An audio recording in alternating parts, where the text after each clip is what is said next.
এইযোৰ চাব ইউনিক ডিজাইনত সেমি পাটৰ যোৰা কালাৰটো বটল গ্ৰীণ হয় ডিপ বটল গ্ৰীণত খুবেই ধুনীয়া ডিজাইন হয় খুবেই মৰম লাগে একদম পাটৰ দৰে এক্সেক্টলি পাটৰ দৰে হ'ব শাইন আহিব এইটো আঁচলটো চাব এনেকুৱাকৈ হেভি দিয়া হৈছে এইখিনি গোল্ডেন গুণা ৱৰ্ক এইখিনি ৰাণী পিংকত ইয়াতে মিনা থাকিব গোল্ডেন গুণা মাজত এইখিনি বুটা গোটেই চাদৰখনতে গোল্ডেন গুণাৰ এনেকুৱা সৰু সৰু বুটা থাকিব এইকেইটা সাইড পটিকেইটা থাকিব মেখেলাখন হেভি দিয়া হৈছে তলৰ পৰা আঁঠুৰ ওপৰলৈকে গোটেই ফুল মেখেলাখনতে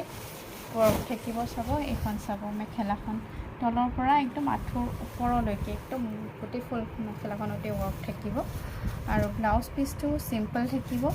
স্লিভছত এইখিনি ৱৰ্ক থাকিব পাটৰ যোৰা হোৱাইটত ৰাণী পিংকৰ মিনা কৰা থাকিব চিলভাৰ গুণা আৰু ৰাণী পিংকত এই আঁচলটো চাব এনেকুৱাকৈ চিলভাৰ গুণা ৱৰ্কখিনি চাব খুব মৰম লগা এইখিনি এনেকুৱাকৈ চাব গোটেই চাদৰখনৰ গাটোতেই সৰু সৰুকৈ বুটা বচা থাকিব চাইড পটিকেইটা চাব খুব ধুনীয়া হয় এনেকুৱা এখন মেখেলাখন তলৰ পৰা আঁঠুৰ ওপৰলৈকে ৱৰ্ক থাকিব এনেকুৱাকৈ ব্লাউজ পিচটো কণ্ট্ৰাষ্টত হ'ব